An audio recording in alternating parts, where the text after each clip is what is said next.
សែនព្រួយនឹងស្រីថ្លៃតើចរណៃនៅទីណា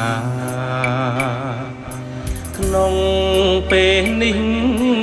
អូនចោលក្តីស្នេហាអជីវ៉ាដួងចិត្តខ្ញុំនួនល្អធ្វើយ៉ាងនេះឲ្យបងកាត់ក្តីទុកក្រៀមក្រំទុកធំដូចភ្នំក្តីបារម្ភបងខំខ្ញុំរាល់ថ្ងៃ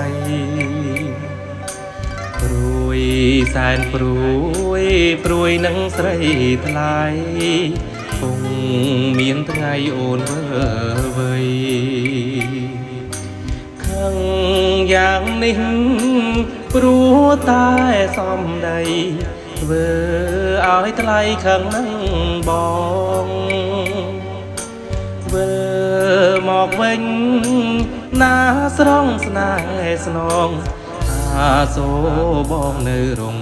ចាំ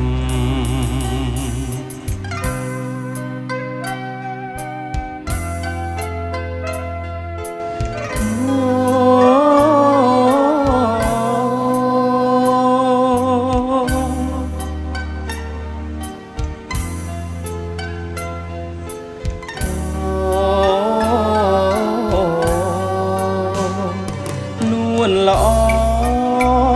ធ្វើយ៉ាងនេះឲ្យបងកាក្តីទុកក្រៀមក្រំទុកធំដូចភ្នំដីបារម្ភបងខំខ្ញុំរាល់ថ្ងៃ